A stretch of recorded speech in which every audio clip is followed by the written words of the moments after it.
నమస్తే శ్రీమాత్రే నమః శ్రీ కృష్ణాయ నమః. నవంబర్ నెల 1వ తారీఖు 2025 నాటి మేషాది ద్వాదశ రాశుల వారికి గ్రహస్థితులు ఎలా ఉంటున్నాయి, ఆ గ్రహాలు ఇచ్చే ఫలితాలు ఎలా ఉంటున్నాయి, ఈ నెలైనా ఏమైనా మార్పు చేర్పులు ఉన్నాయా అని ప్రతి ఒక్కళ్ళు ఉత్సాహంగా వెయిట్ చేస్తుంటారు. హిట్ టీవీ భక్తి ప్రేక్షకులకు స్వాగతం. అయితే ఈ నవంబర్ 1వ తారీఖు మనకి శనివారం నాడు పడడం వల్ల శని భగవానుడి యొక్క తీవ్రత కానీ ఆ ఇన్ఫ్లుయెన్స్ కానీ ఈ మేషాది ద్వాదశ రాశుల వారికి పడే అవకాశం కనబడుతోంది. అందులో భాగంగా సూర్యుడు తులాలోను చంద్రుడు ధనస్సులోను సంచారం చేయడము, శుక్రుడు బుధుడు ఇద్దరు కలిసి కన్యలో సంచారము, కుజుడు కర్కాటకంలోను గురుడు వృషభంలోను, శని భగవానుడు కుంభంలోను రాహు మీనంలోను కేతు కన్యాలోను సంచారం చేస్తున్నారు. అయితే ఈ సంచార ఫలితాలలో శని భగవానుడి యొక్క ఇన్ఫ్లుయెన్స్ అంటే ఫలితాలు ఎక్కువగా దేని మీద ఉండబోతోంది అంటే కనుక ఈ వారము ఎవరైతే కర్మకాండలు చేయడానికి, పితృతర్పణాలు చేయడానికి, పితృకార్యాలు చేయడానికి, దానాలు ధర్మాల కోసము, అందులోనూ కార్తీక మాసం కదా, అయితే పితృతర్పణాలకు ప్రత్యేకించి ఈరోజు అత్యంత అనువైన సమయము.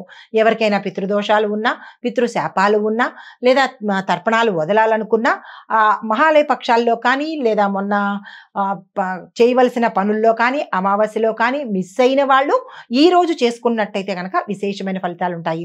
తదుపరి రాశి కర్కాటక రాశి. ఈ రాశి వారికి ప్రయాణాలు చాలా శుభవంతంగా ఉంటాయి.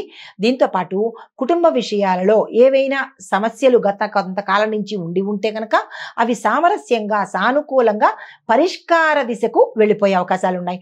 ఉద్యోగంలో పురోగతి కనబడుతుంది. మీకు చెప్పదగిన పరిహారము శని భగవానుడికి నువ్వుల నూనె దీపం పెట్టినట్టయితే కనుక మంచి జరిగే అవకాశం ఉంది. తదుపరి రాశి సింహరాశి. ఈ రాశి వారికి ఏ రంగంలో ఉన్న వాళ్ళైనా పరువు ప్రతిష్టలు పెరగడంతో పాటు సృజనాత్మకమైన పనులకు మీకు గుర్తింపు వచ్చే అవకాశం కనబడుతోంది. ఆర్థిక వ్యవహారాలు కాస్త నెమ్మదిగా మందకొడిగా సాగినప్పటికీ అదృష్టం కలిసి రావడము, ఆర్థికంగా లాభాలు రావడము వచ్చే అవకాశాలు కనబడుతున్నాయి. అయితే మీకు చెప్పదగిన పరిహారాలు సూర్యారాధన చేయడంతో పాటు ఆదిత్య హృదయాన్ని కనీసం ఒక్కసారైనా చదివినట్టయితే మంచి ఫలితాలు పొందుతారు. తదుపరి రాశి కన్యారాశి. ఈ రాశి వారికి కృషికి సరి అయిన ఫలితాలు ఈ రోజు అందుకోబోతున్నారు. సన్నిహితుల యొక్క సహాయ సహకారాలు అందుబాటులోకి వస్తాయి. మానసికంగా శాంతి రావడంతో పాటు ఏ పని తలపెట్టినా సక్సెస్ అయ్యే అవకాశాలు ఎక్కువగా కనబడుతున్నాయి. కొన్ని పనులు ఆలస్యంగా అయినప్పటికీ దాని యొక్క ఫలితము సత్వరమే పొందే అవకాశం కనబడుతోంది. మీకు చెప్పదగిన పరిహారము దత్తాత్రేయ స్వామి వారి ఆలయ దర్శనం చేసుకోవడం కానీ లేదా ఇంట్లో స్వామివారి పూజ చేసుకోవడం కానీ చేసినట్టయితే మంచి జరిగే అవకాశం ఉంది. తదుపరి రాశి తులారాశి. ఈ రాశి వారికి కొత్త సంబంధాలు ఏర్పడము, కొత్త కొత్త రిలేషన్స్ రావడము, కుటుంబంలో కావచ్చు, మీ యొక్క స్నేహితుల్లో కావచ్చు, లేదా మీరు పనిచేస్తున్న సంస్థల్లో కూడా కావచ్చు. వ్యాపారంలో కొత్త కొత్త అవకాశాలు వస్తాయి, అందుకునే ప్రయత్నం చేసుకోండి.